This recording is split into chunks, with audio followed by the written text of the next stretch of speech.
Buenas. Hola, Hugo. Recording is on. ¿Cómo andan? Bueno, bien, ahí estaba viendo cómo... Nunca había grabado en Jitsi, así que bueno, ahí estamos. Estamos grabando. Bien. Creo. Vamos a ver qué sale de todo. Bueno, ¿pudieron trabajar algo en la práctica? No. ¿Sí?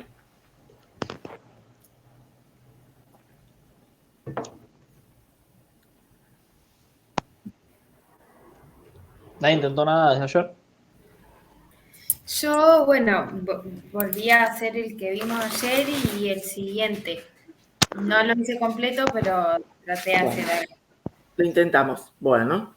La idea sería no hacerlo, sino explicarle, porque como ayer Hugo les explicó completo el ejercicio de la línea. Entonces, ver cómo hacemos para trasladar ese concepto al anillo y después cómo hacemos para trasladarlo al disco.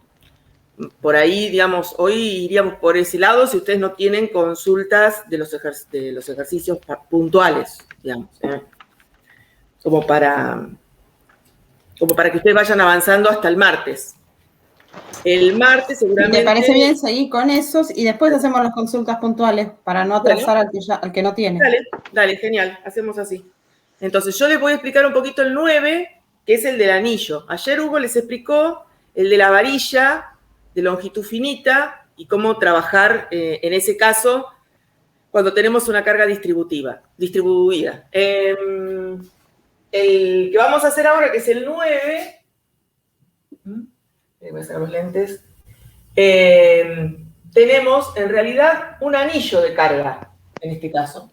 Entonces tenemos, espérenme que soy muy mala dibujando. En realidad tenemos un anillo de carga, que es como la varilla, pero ahora está cerrado en un círculo. Entonces, queremos saber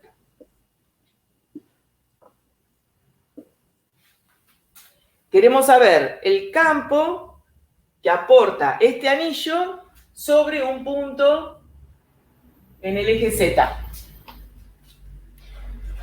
Entonces, lo que nosotros vemos, y lo mismo que habíamos hablado ayer para la distribución de la línea, es que si podemos pensar esa línea como si fueran una carguita al lado de la otra. Una al lado de la otra, una al lado de la otra, es decir, tomaríamos lo que nosotros decimos un pedacito de esa línea, a la que llamamos diferencial de carga, ¿sí? Que es un diferencial de carga muy chiquito, y así tendríamos muchos diferenciales de carga a lo largo de esa línea. Cada diferencial de carga va a aportar su campo en el punto P. Entonces tenemos una línea ahí. Tenemos, en este caso, la línea tiene una distribución de carga lambda que es constante. Lambda sería una distribución de carga lineal. Y este sería el aporte chiquitito de campo que hace ese diferencial de carga. Si nosotros miramos la geometría del problema que estamos analizando, vamos a ver que todos los diferenciales de carga que vayamos trabajando van a ir aportando diferenciales de campo hacia... Este sería otro diferencial de campo, y así tendríamos todos los diferenciales de campo de cada una. Este sería, por ejemplo, el de esta carga, acá. Tendríamos todos los diferenciales de campo aportando campo digamos, saliente del punto P, que si uno lo mirara, forman como una corona de campos. ¿Qué quiere decir eso? Bueno, que hay compensación del campo en las direcciones de la proyección, excepto en Z. Si cuando ese campo se proyecta, en realidad la única proyección que queda activa, por decirlo de alguna forma, es la proyección en Z. Entonces, cuando planteemos la integral, como hicieron ayer con Hugo, nos vamos a encontrar que las integrales respecto de x y en realidad para nosotros van a ser nulas, porque las proyecciones se van anulando punto a punto, a excepción de la proyección en Z. Acá ya estamos trabajando en las 3 dimensiones. Fíjense que salimos de la línea que estaba en XY y acá ya estamos en X y Z. Bien. Entonces, ¿cómo vamos a pensar el campo? Comenzamos igual que hicimos ayer. Es decir, tenemos un aporte de campo muy pequeño por cada diferencial de carga, que no es más que la constante de Coulomb por el diferencial de carga, por el vector posición, sobre el módulo de ese vector posición al cubo. Es decir, ahí lo único que tenemos es la definición de cómo escribimos el campo. Bien, tenemos que pensar algunas cosas. ¿Cuál es el vector? Punto 1. ¿Cuál es el diferencial de carga? Es decir, cómo expresar el diferencial de carga.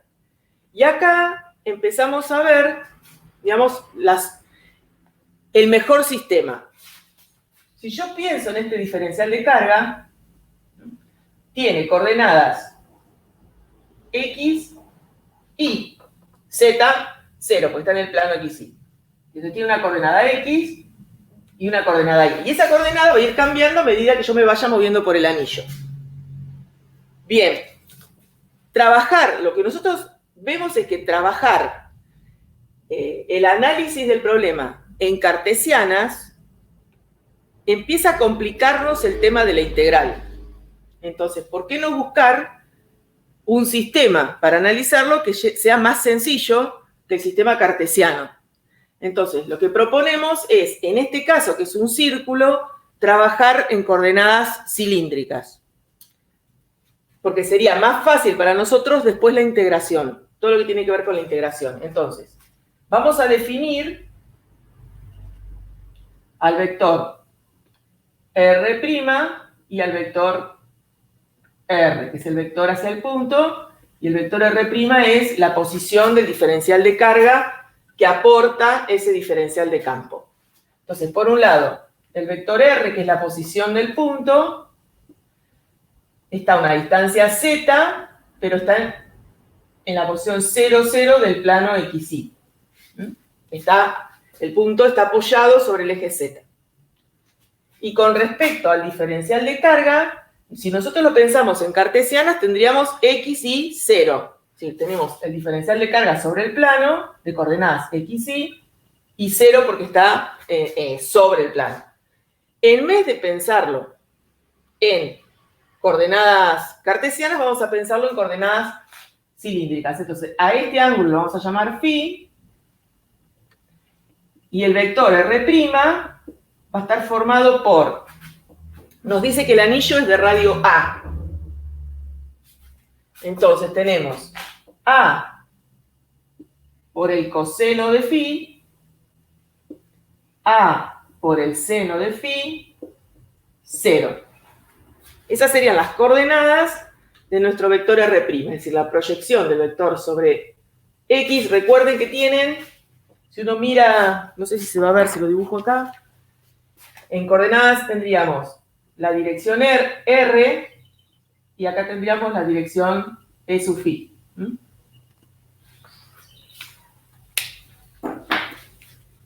Bien, entonces tenemos coordenadas en la dirección R y en la dirección E sub phi. Es la proyección del vector sobre el eje X y sobre el eje Y. Ahí ya tendríamos los dos vectores posición. ¿Sí?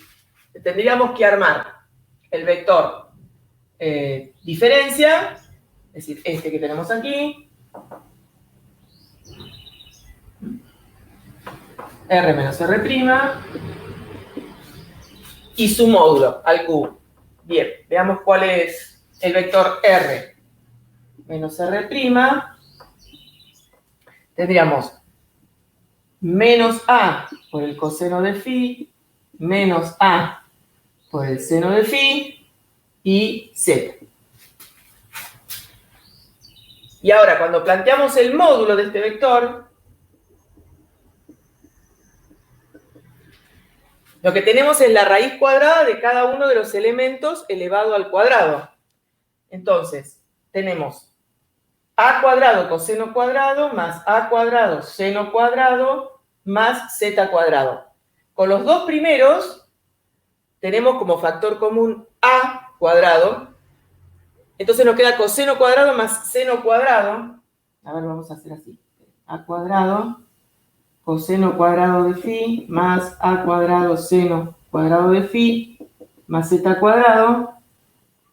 Entonces, en realidad acá, entre estos dos, solo nos queda a cuadrado, porque el seno cuadrado más el coseno cuadrado es 1.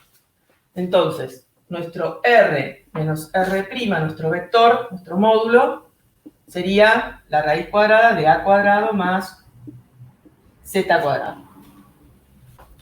Entonces ya tenemos los dos elementos, después lo tendremos que elevar al cubo para ubicarlo en el denominador, pero ya tenemos armado lo que son la parte vectorial.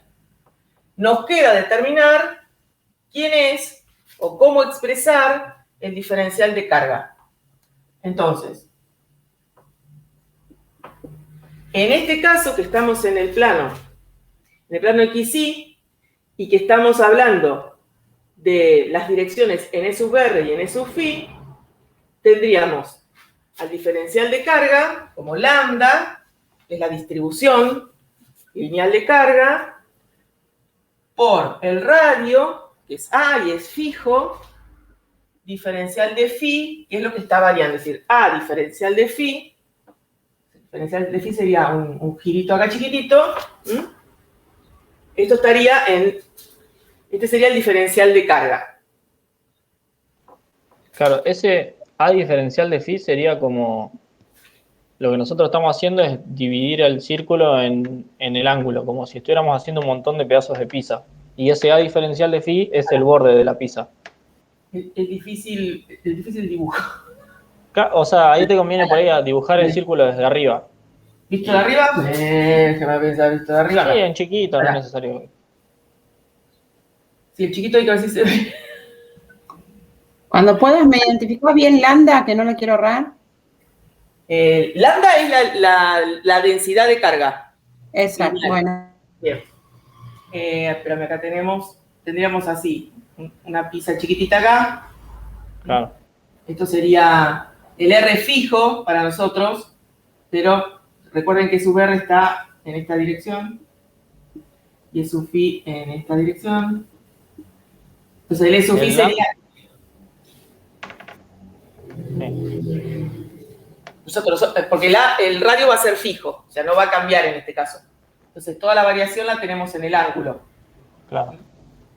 ¿Sí? Y eso que nosotros dibujamos es un pedazo de pizza que tiene ángulo diferencial de phi. Acá.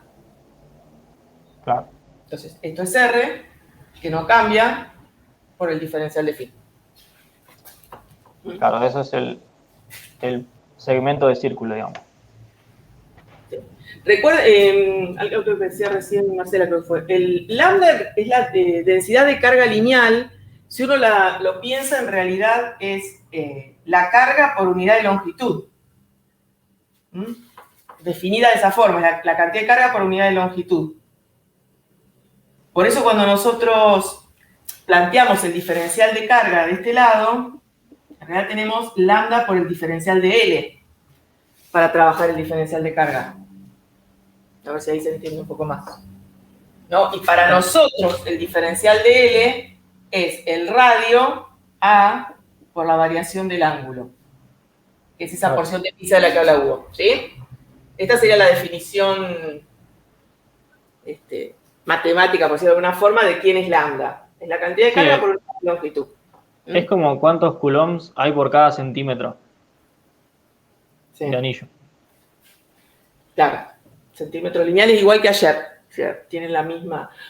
No necesariamente la densidad de carga tiene que ser uniforme. En este caso que nosotros estamos trabajando, las densidades de carga son uniformes. No cambian, digamos, en función de la posición. Entonces, lambda es una constante para nosotros. No nos genera ningún problema en el tema del cálculo.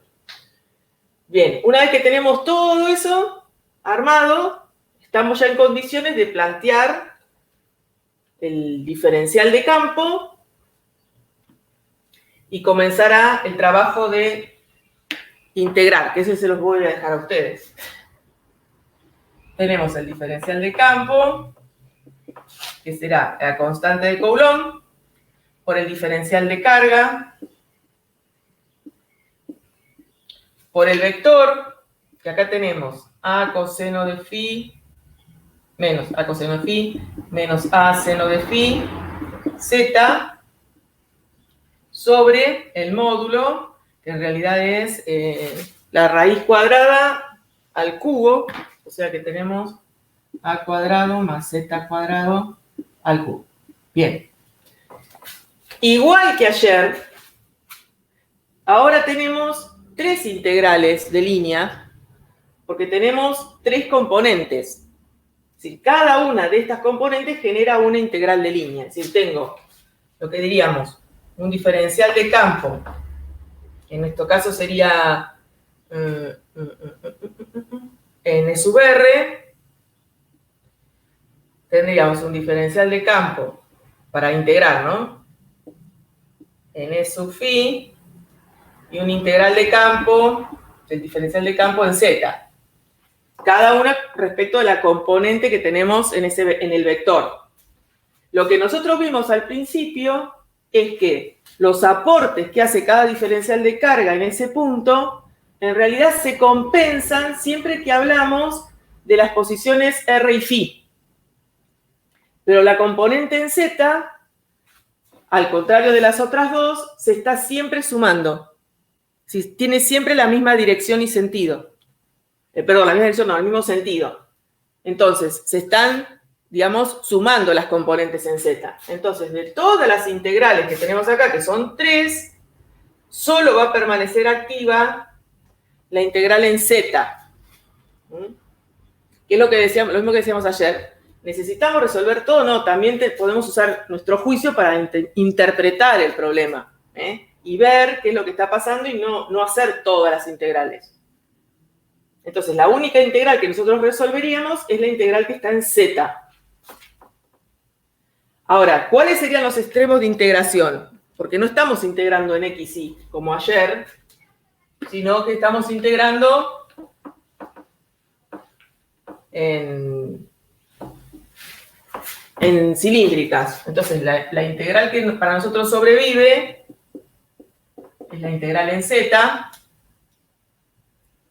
de K por lambda por A por Z diferencial phi sobre A cuadrado más Z cuadrado a la 3, acá me comí un medio, 3 medios.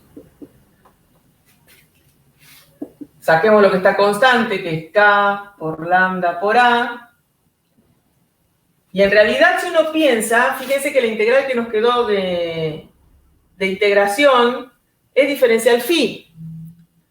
O sea, tampoco es z la integral de la variable de integración, sino que es phi. Entonces, para nosotros z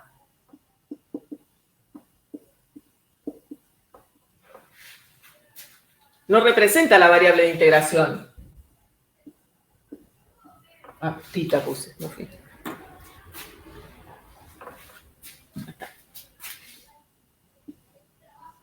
Y como estamos viendo todo el anillo, y el anillo phi va a moverse entre 0 y 2pi, esta integral va a ser entre 0 y 2pi. Fíjense que quedó una integral sencilla para resolver.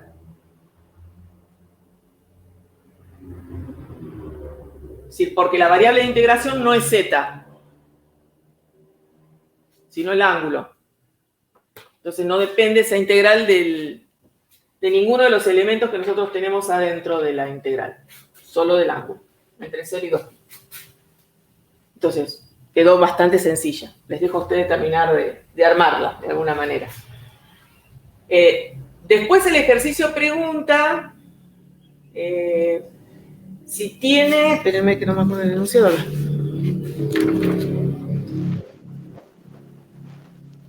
Pide hacer una gráfica cualitativa. Ah, ahí está, eso. En función de Z, de la componente, según Z del campo eléctrico. Del campo. O sea, les pide una gráfica representativa. Bueno. Fíjense que lo único que está variando es el ángulo. Entonces nosotros queremos la gráfica del campo, en este caso va a ser el campo en Z respecto de Z, del eje.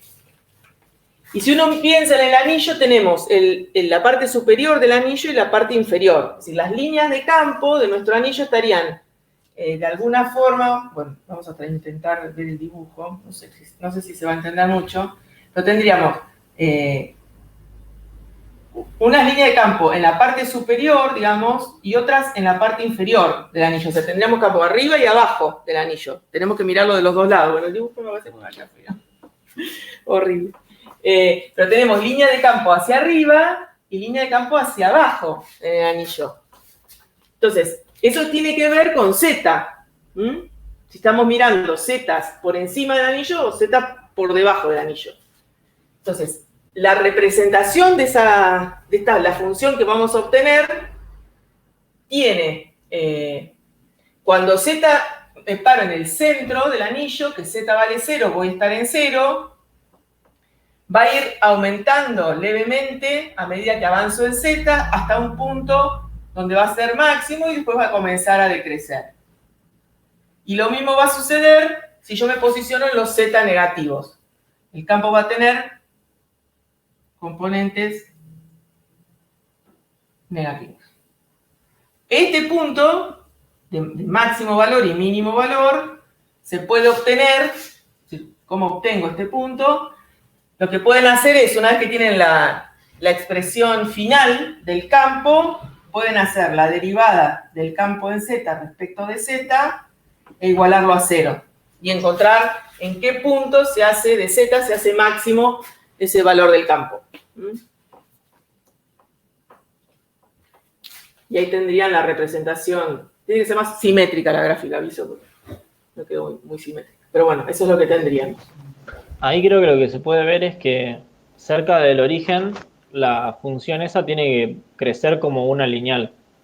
Porque si se fijan en la expresión de arriba, hay un Z arriba, que cuando Z es chiquito es lo que más importa, el Z de arriba. El de abajo es prácticamente lo mismo, o sea, es prácticamente 0 o muy chiquito comparado con el A cuadrado. Y después, una vez que Z se hace más grande, es más importante el Z al cuadrado de abajo y por eso decae con esa forma, que debería ser como Z al cuadrado. Claro. Creo. Sí, tal cual. Sí, está bien.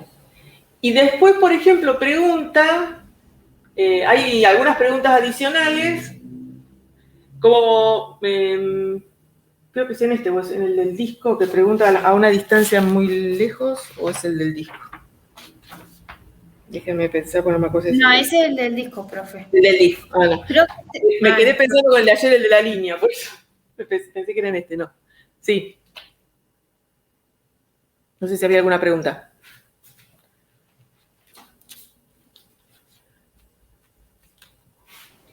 Creo que quería hacer un comentario, pero...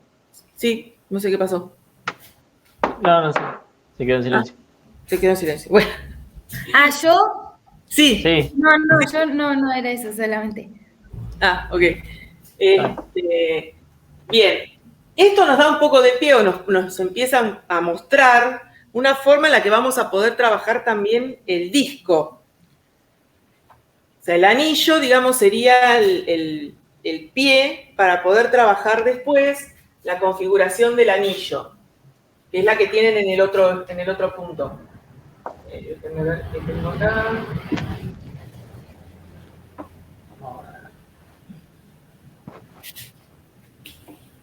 Profe, en ese caso, que sería igual, nada más que habría que integrar con respecto a R. Claro, en el caso del disco, pues digo, nos da pie, digamos, para entender lo que está pasando en el disco ya es una superficie. Entonces, uno podría decir, bueno, lo podría pensar como muchos anillos, ¿sí? Uno al ladito del otro, completando ese disco, digamos, desde el origen. Esa sería una forma de mirarlo. Pero sí es cierto que ahora tenemos una densidad de carga.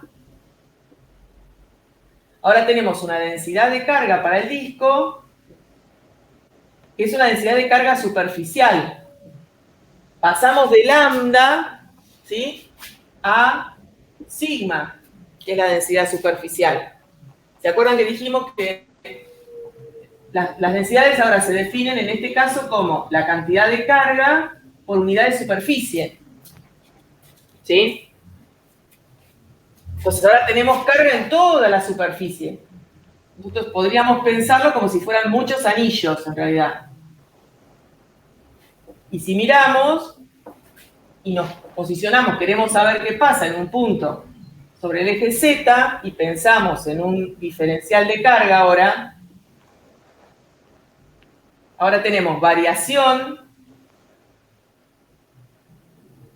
del ángulo, ¿sí? Tenemos un diferencial de ángulo y a su vez tenemos una variación del radio, porque nos estamos moviendo sobre una superficie. Antes solo teníamos la variación del ángulo porque el radio era fijo, era un anillo. Ahora no, tenemos que ir desde el centro hacia el borde del anillo de radio R.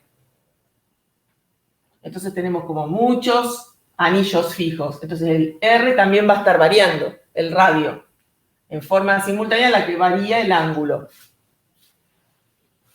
La porción de pizza ahora se vuelve como en realidad es una porción de pizza fracturada en trocitos. Ahí teníamos este. Antes teníamos esto fijo, pero ahora no. Va a estar cambiando el R y va a estar cambiando. No solo va a estar variando R, sino que también vamos a estar variando acá el radio.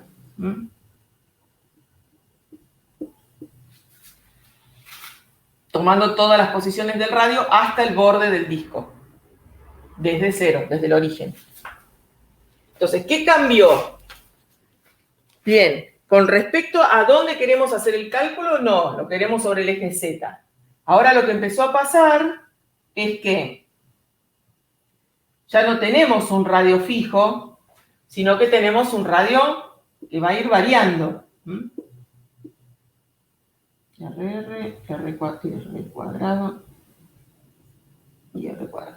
Entonces, ya no está fijo ese valor. El planteo del campo, partimos del mismo lugar.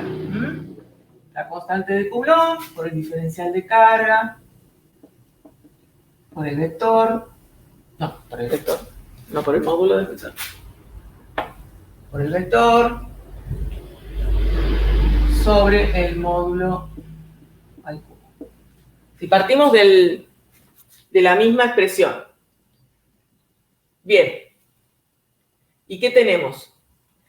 Ahora, el vector R menos R', que lo tenemos de esta forma, y el módulo al cubo, tenemos el módulo acá, que ya no va a ser A cuadrado, sino que será R cuadrado, más Z cuadrado. Nos queda ver cómo expresamos el diferencial de carga. Entonces, pensando en aquella definición, tenemos que el diferencial de carga será la densidad superficial por el diferencial de superficie. Y ahora el diferencial de superficie va a tener la característica de ser la variación de R, porque el radio ahora no es fijo,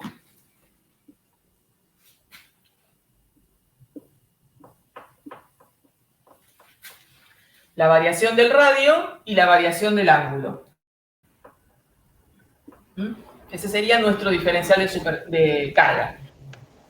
Lo que empieza a pasar ahora es que tenemos una integral doble, porque tenemos variando el radio y variando el ángulo. Es decir, cuando reemplacemos en la ecuación del campo, en realidad vamos a tener una integral doble, porque es una integral de superficie, para R variando y el ángulo variando. Entonces, vamos a tener que integrar a R entre 0 y el radio que tenga nuestro disco, y el ángulo entre 0 y 2pi. De la expresión que nos vaya a quedar acá adentro. Esa la pueden armar ustedes porque es similar a lo que fue quedando hoy. Pero ahora se nos complica en la integración, sobre todo con R, no con phi, porque phi va a variar entre 0 y 2pi y no vamos a tener problema. El tema es que va a aparecer R como variable de integración. Y R está en el numerador y en el denominador. ¿Sí? Y vamos a tener 3 integrales. Entonces volvemos a lo mismo de antes. Sí. No, que ahí capaz, Ale, o sea, iba a decir que si querés hacer las 3 integrales no te va a entrar en ese renglón, pero, No. pero por ahí no hay necesidad porque es el mismo argumento que antes. Exacto. A eso iba. Digamos, volvemos a mirar la simetría del problema y nos encontramos con que, bueno, esta corona que nosotros veíamos con el anillo se repite con, si nosotros pensamos esto como muchos anillos, esa corona se repite para cada uno de los anillos. Entonces, todas las componentes en X, Y se van a ir compensando y van a quedar las componentes en Z circulando. Entonces, va a alcanzar con resolver, digamos, solo la integral que está asociada a Z, a la última integral. Entonces tendríamos el campo entre 0 y 2pi, entre 0 y R. Bueno, de lo que ustedes armen, acá que sería la tercera integral. Es decir, Z, K, por sigma, por Z, por R, diferencial phi, sobre R cuadrado más Z al cuadrado a la 3 medios. Es decir, tendríamos esta parte de la integral. Pero ven que aparece R, si yo saco afuera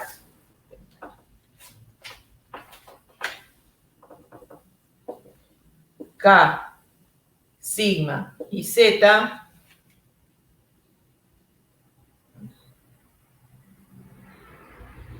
ahí tengo para integrar con la variable R en el numerador y en el denominador.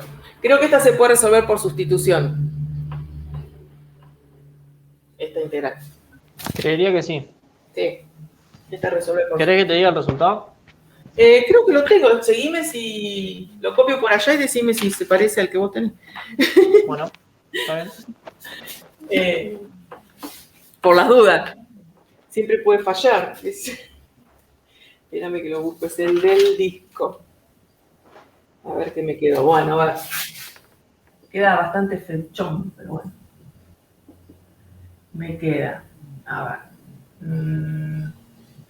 Espérenme. Porque lo tengo escrito, bueno, no importa. Sigma sobre 2 epsilon 0 por Z sobre el módulo de Z menos Z sobre la raíz cuadrada de R cuadrado más Z al cuadrado. Ahí está, en E sub Z.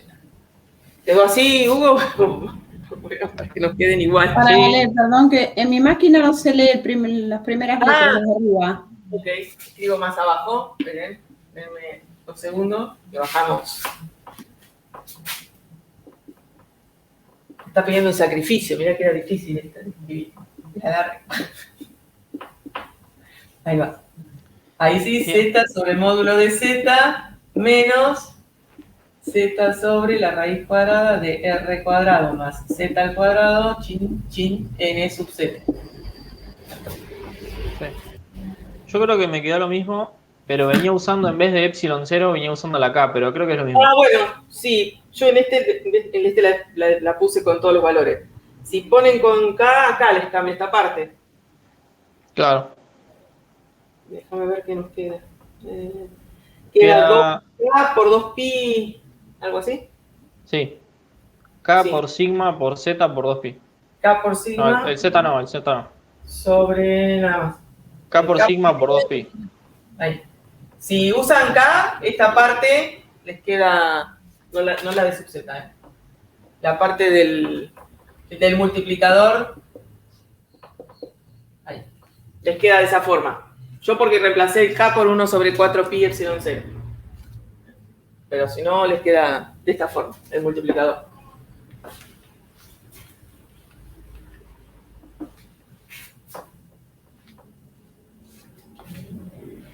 Y acá también creo que les pido una representación del campo. Y en este caso también tenemos, recordamos que el campo, esto es en Z, tenemos campo por encima del disco y tenemos campo por debajo del disco. Entonces, cuando Z vale 0, el campo tiene un determinado valor. Es decir, tenemos que pensar en esta expresión para cuando es mayor que 0 o menor que 0.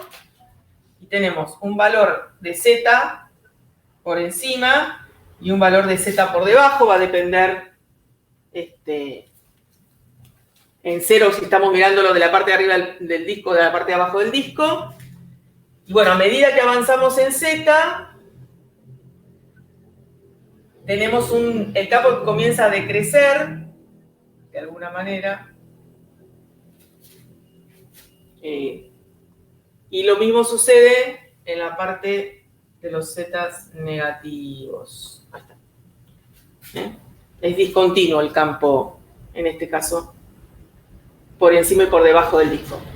Claro, En eso la- lo noto ahí. Ya que en general son discontinuos los campos. Sí, En la teoría habíamos visto algo parecido y sí. el gráfico dijo que tenía como una meseta al principio y después bajaba.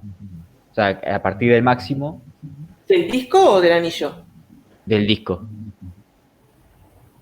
El anillo, bueno, era 0, en 0. No sé igual si... Opa, espera.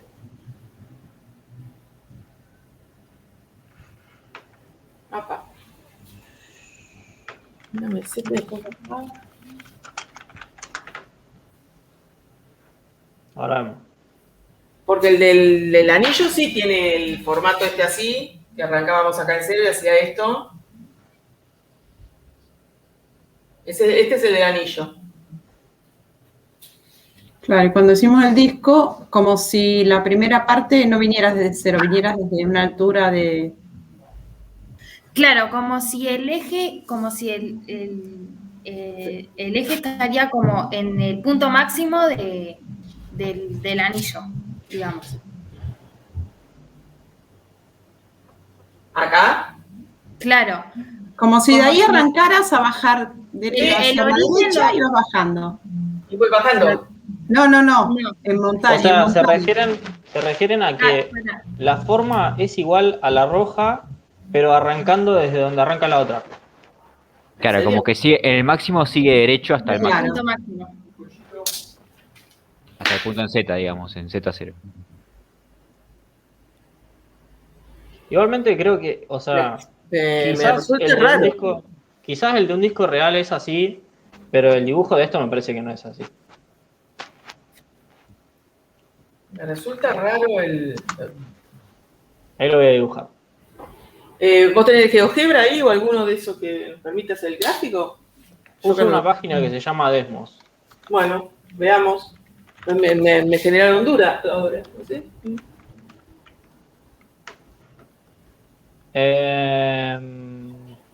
Sí, es como lo dibujaste. Sí, por eso me resulta raro que te haga que suba y que después baje. Te voy a mostrar lo que graficó él en clase. A ver. Espera que te habilito la cámara. Pero, ¿qué le pasa que no me toma? Ahí. Nada, le doy con No hay el... problema. Ahí está. A ver si lo ves. A ver, ¿Ves? te pongo... Ves que yo remarqué en negro, porque yo había arrancado como vos y él dijo no, desde el máximo iba bajando. Y de acá al revés. Ah, no lo veo. ¿Lo ves? No, no veo nada yo, pero no sé si es un tema... Eso, Tenés eso que cliquear quizás, su cámara. Ah, tenés que pisarme a mí para que te abra mi cámara. Ok, ahí. Ahí está, genial. ¿Ves? Él dijo que en el eje arrancaba de un máximo y iba bajando con la distancia y lo mismo abajo. Ok.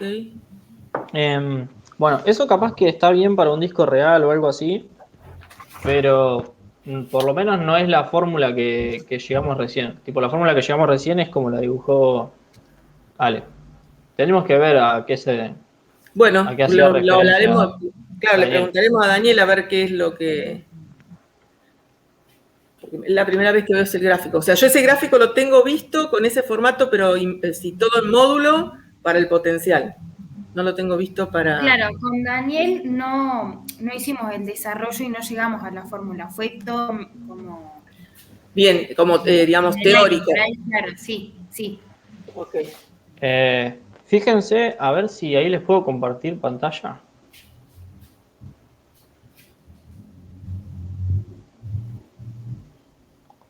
Esa es la gráfica que vos tenés. ¿Ven algo? Ah, ahí está, ahí apareció. Sí, sí, ahí está, ahí apareció. Ahí puse a la izquierda se ven las ecuaciones y a la derecha está la gráfica. Y era como la habías dibujado vos, Ale.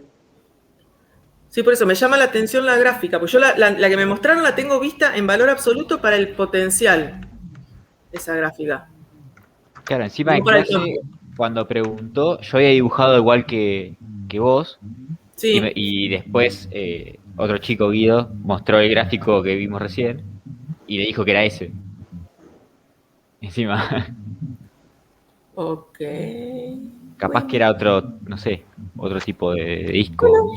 No se preocupen, digamos, no es grave, no va a pasar nada, el mundo va a girar igual. Yo le pregunto a Daniel, lo abro con él, a ver qué, digamos, si nosotros estamos equivocados en algo particular de la gráfica. O sea, desde lo que nosotros encontramos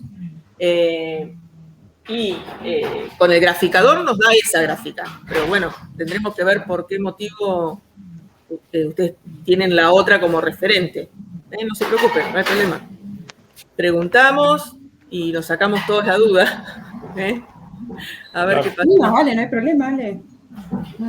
No, más que nada porque, digamos, yo me quedé como medio cortada porque siempre digamos, venimos dibujando de esta forma. Por eso me llamó mucho la atención.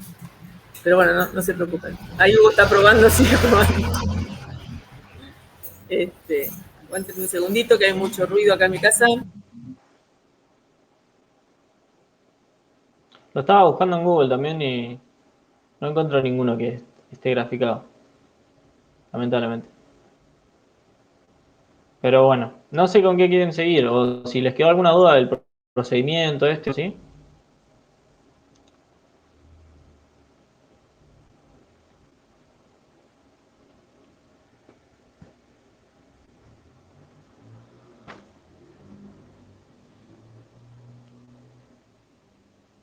Espérenme, que me tiene bloqueado acá el. Ah, si querés dejo de compartir pantalla. No, yo porque, no sé, me apareció un cartelito justo sobre el micrófono. Ahí está. Bueno, entonces nos queda sacarnos la duda qué pasa con la gráfica. Ok, ahí estamos. Bueno. No sufran el fin de semana, por la gráfica. No se preocupen. Bueno, después les quedaría a ustedes pensar un poquito el ejercicio 10. Digamos, ya tienen las herramientas del ejercicio 8, del 9, bueno, por ahí comenzar ustedes a pensar el ejercicio 10. En realidad es medio anillo, en realidad. La única diferencia es que tienen medio anillo. Espérenme que me desactivó la cámara un segundo. Que me desactivó la cámara, no sé. Ay, ahora sí. Espérenme.